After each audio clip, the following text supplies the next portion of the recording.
ഇതാണ് എന്റെ കുടുംബം, എന്റെ സന്തോഷം. ചട്ടമ്പി പാറു ഇന്നു മുതൽ എല്ലാ ദിവസവും രാത്രി 7:30 നമ്മുടെ സ്വന്തം സൂര്യ ടിവിയിൽ. എന്റെ വീട്ടിൽ ഞാൻ എങ്ങനെ കഴിഞ്ഞിരുന്നതാ. ഡാഡി ഒന്ന് വന്ന് എന്നെ സ്വപ്നം തിരിച്ചു വിളിച്ചിരുന്നെങ്കിൽ മതിയായിരുന്നു.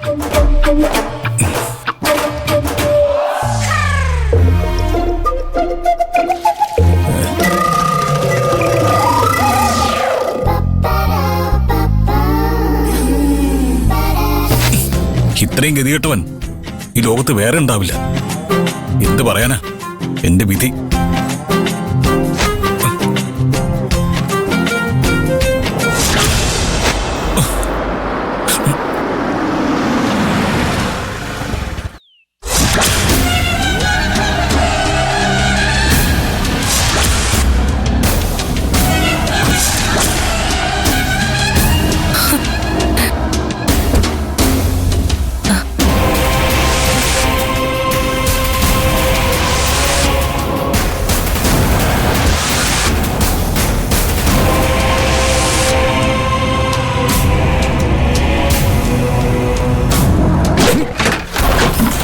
എന്താണ് ഇതൊക്കെ?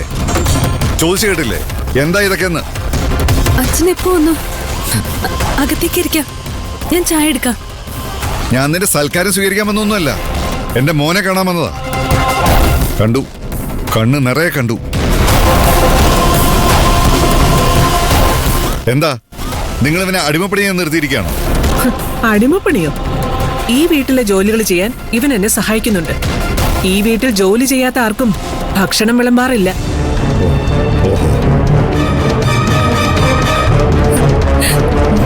ഇവന് പ്രത്യേകിച്ച് വേറെ ജോലിയൊന്നും ഇല്ലാത്തതുകൊണ്ട് എന്നെ സഹായിക്കാൻ പറഞ്ഞു.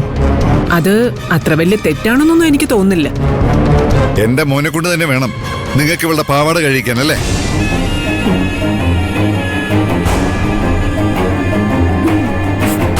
എന്റെ മോനെ ഞാൻ വളർത്തി വലുതാക്കിയതേ ഇതിനു വേണ്ടിയൊന്നുമല്ല.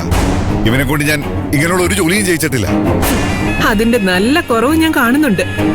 ഇവൻ എന്തൊരു മടിയാണെന്നറിയോ? ഒരു ദിവസം മുഴുവനെ സോഫയിൽ അനങ്ങാതെ കിടന്ന് ഫോണിൽ വീഡിയോ കണ്ടോണ്ടിരുന്നിട്ടുണ്ട് ഇവൻ. അവിടെ ഇരുന്ന് വേര് മുളയ്ക്കുന്നുള്ള സംശയം തോന്നിയപ്പോഴാ ഞാൻ ഇവനെ കൊണ്ട് പണിയെടുപ്പിക്കാൻ തുടങ്ങിയത്. എടാ, നിനക്ക് ഈ വീട്ടിൽ ഇങ്ങനെ നാണം കെട്ടി ജീവിക്കാൻ വല്ല തലയിലെടുത്തുണ്ടോ? ഇപ്പോഴാണെങ്കിലും വൈകിട്ടില്ല. ഇവളെ ഒഴിവാക്കി നീ എന്റെ കൂടെ വരുന്നുണ്ടെങ്കിൽ വാ, നിനക്ക് നിന്റെ പഴയ ജീവിതം തുടരാം.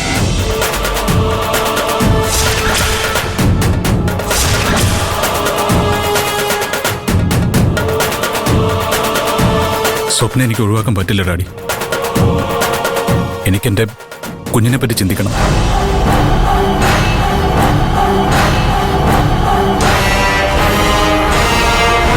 ഇവനാ നുണ വിശ്വസിച്ചത് ഇവളുടെ ഭാഗ്യം. അല്ലെങ്കിൽ ഇവനിപ്പോ തിരിച്ച് വീട്ടിലേക്ക് ഓടിയാൻ. ഇതിനെല്ലാം കാരണക്കാരി നീയാ. നല്ല വീട്ടിലെ പയ്യന്മാര് കയ്യും കാലും കാണിച്ച് ചാക്കിലാക്കുന്നതാണല്ലോ നിന്നെ പോലുള്ള പെണ്ണുങ്ങളുടെ പരിപാടി. അങ്ങനെ ചാക്കിലാക്കി കൊണ്ടുവരാൻ പറ്റിയൊരു മുതല്. ഒരു ജോലി പോലും മര്യാദയ്ക്ക് ചെയ്യാൻ അറിയാത്ത ഒരു കിഴങ്ങനാ ഇവൻ. പിന്നെ നല്ല കുടുംബത്തിന്റെ കാര്യമൊന്നും പറയണ്ട. കല്യാണം കഴിഞ്ഞപ്പോ ഇവരെ ഞങ്ങൾ അന്തസ്സായി ഈ വീട്ടിലേക്ക് കയറ്റെങ്കിലും ചെയ്തു. നിങ്ങളെ ഇറക്കി വിട്ടില്ലേ, പിന്നെന്തിനാ ഇപ്പൊ വന്ന് ഇവന്റെ കാര്യങ്ങൾ അന്വേഷിക്കുന്നത്?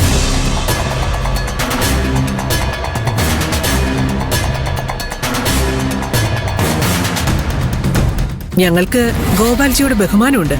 പക്ഷെ ഇങ്ങനെ വീട്ടിലേക്ക് കയറി വന്ന് ബഹളം വെക്കുന്നത് മര്യാദകേടാ. ഗിരി ഇതിനെ കുറിച്ച് അറിഞ്ഞ എങ്ങനെ പ്രതികരിക്കുമെന്ന് എനിക്കറിയില്ല. ഹനുമ പറഞ്ഞതാ ശരി.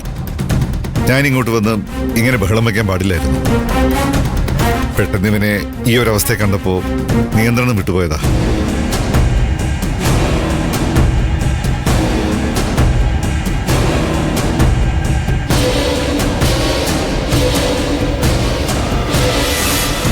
നിന്നെ വല്ലാതെ മിസ് ചെയ്യുന്നുണ്ടെന്ന് പറഞ്ഞ് അച്ഛൻ വീട്ടിൽ നിന്ന് ഇങ്ങോട്ട് ഇറങ്ങിയപ്പോ എല്ലാം അവസാനിച്ചോന്ന് ഞാൻ കരുതിയതാ. പക്ഷെ ദൈവം എന്റെ കൂടെ ഉണ്ടെന്ന് ഇപ്പഴാ എനിക്ക് മനസ്സിലായത്. അതല്ലേ വന്ന് ഇറങ്ങിയപ്പോ തന്നെ അച്ഛൻ ഇങ്ങനൊരു കാഴ്ച കാണാനുള്ള ഭാഗ്യം ഉണ്ടായത്.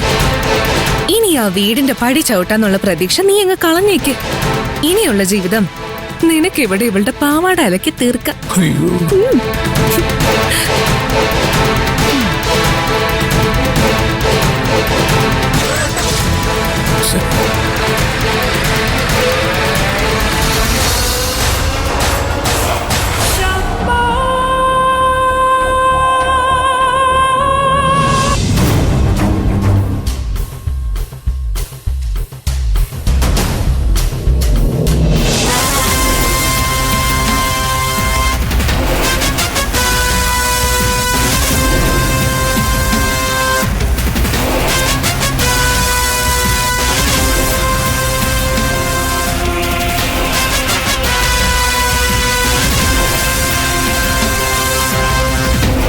എന്താ ഗോപാലേട്ടാ,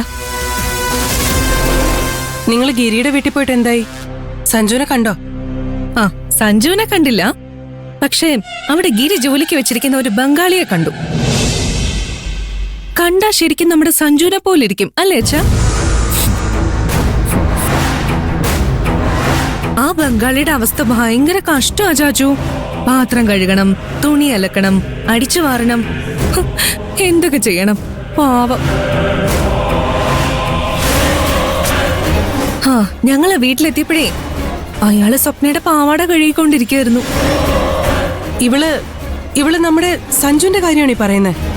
അല്ലാതെ പിന്നെ ആരുടെ കാര്യമാ ഇവൾ ഇത്ര സന്തോഷത്തോടെ പറയാ? സ്വന്തം ചേട്ടൻ നാണം കെട്ട് നിൽക്കുന്നത് കണ്ട് സന്തോഷിക്കുന്ന ഒരു അനിയത്തി. കഷ്ടം.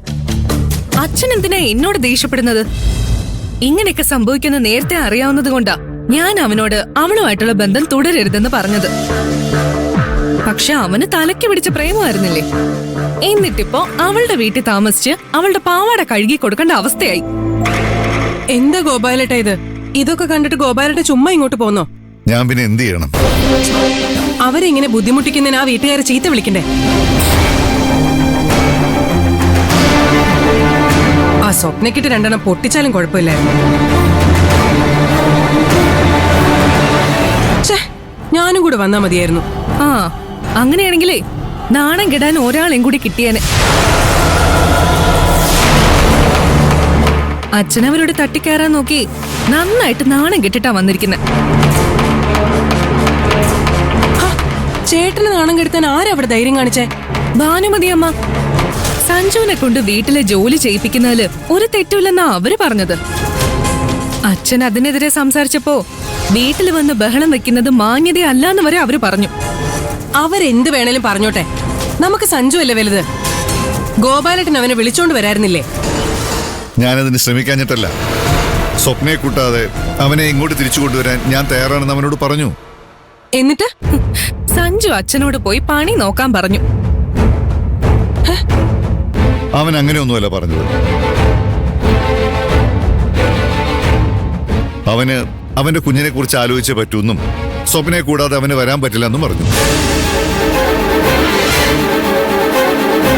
അവന് ഈ വീട്ടിലേക്ക് വരണമെങ്കിൽ സ്വപ്ന കൂടെ ഉണ്ടാവണമെന്ന് അവൻ നിർബന്ധം പറഞ്ഞു. അത് തന്നെയാ ഞാൻ ചുരുക്കി പറഞ്ഞത്. അച്ഛനോട് പോയി പണി നോക്കാൻ പറഞ്ഞു എന്ന്. ഇനിയെങ്കിലും അച്ഛൻ അവന്റെ മേലെ വെച്ചിരിക്കുന്ന പ്രതീക്ഷ വെറുതെ ആണെന്നൊന്നും മനസ്സിലാക്കണം. എന്തൊക്കെ പറഞ്ഞാലും സഞ്ജു എന്റെ മകനാ, എന്റെ വലങ്കയായിട്ട് നിൽക്കേണ്ടവൻ. സഞ്ജുവിന് സ്വപ്ന അവനെ പറ്റിക്കാണെന്ന് മനസ്സിലാക്കാനുള്ള ബോധം പോലും ഇല്ല. അവനാണോ അച്ഛന്റെ വലങ്കയായിട്ട് നിൽക്കാൻ പോകുന്നേ? ഇങ്ങനൊരു വലങ്കൈ കൊണ്ടേ പുറം ചൊറിയാനുള്ള ഉപകാരം പോലും ഉണ്ടാവില്ല. അവള് പറയുന്ന ഗോപാലേട്ടൻ കാര്യാക്കണ്ട. ഇവള് പറയുന്നതിലും കാര്യമുണ്ട്. സഞ്ജുവിനെ കൊണ്ട് ഈ കുടുംബത്തിന് ഒരു ഉപകാരം ഉണ്ടാവില്ലെന്ന് എനിക്ക് ഉറപ്പായി.